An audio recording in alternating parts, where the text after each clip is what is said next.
Hi, my name is Limor Weber, and I'm a designer for Faber-Castell Design Memory Craft. And today we're going to talk a little bit about the whipped spackle.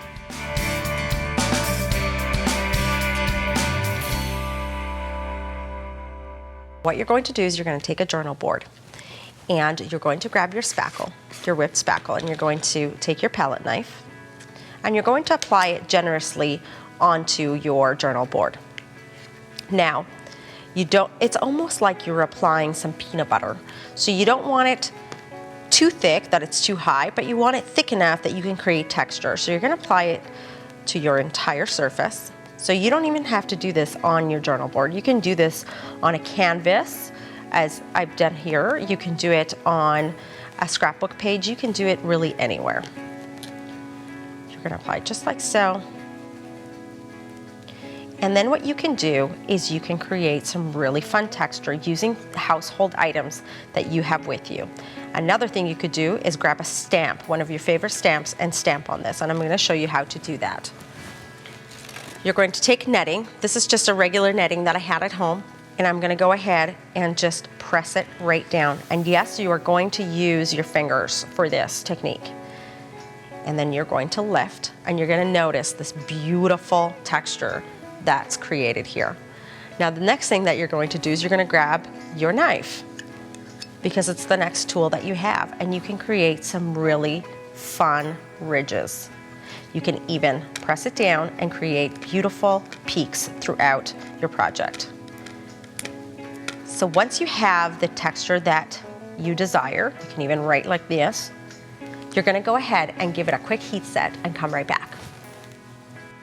So now your whipped spackle is completely dry, which is really great. Now, the most traditional way of coloring the whipped spackle is taking our gelatos, but this time we're actually going to use our Stampers Big Brush pen. Now, this is India ink, so it's not a regular marker. What's so great about the India ink is on a prepped surface, you can actually blend it.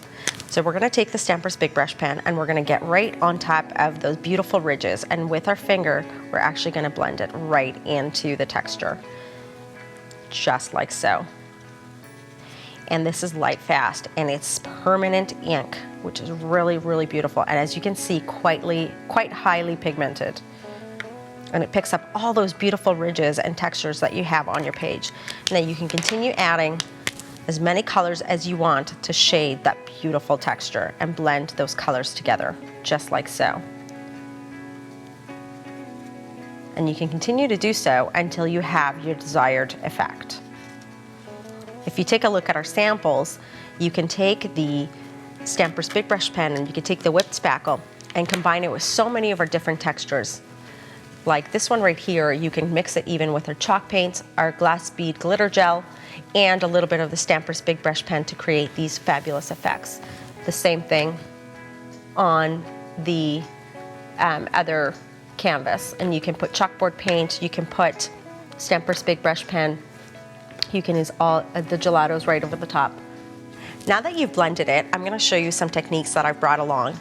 And so this one is already done, and it's using the Stampers Big Brush pen, as well as over the top just a little bit of gelato to give it a little bit of a pop. Now we're going to go on to some other samples, because I want you to see some of our other mediums mixed in with the whipped spackle. So this one right here has the chalkboard paint, the glass bead glitter gel, and the whipped spackle all into one. It creates the most beautiful texture, especially in real life. If you move on to the next sample, I just mixed it with the chalkboard paint and the whipped spackle to create that wonderful effect, as well as a little bit of gelatos over the top. And then I've also used it just plain white, where you just put the whipped spackle over the top, and it creates a contrast between the one that you've shaded in with your gelatos or your Stampers Big Brush pens. And remember, what makes the whipped spackle so special is that it dries so much faster than any other paste out there in the market.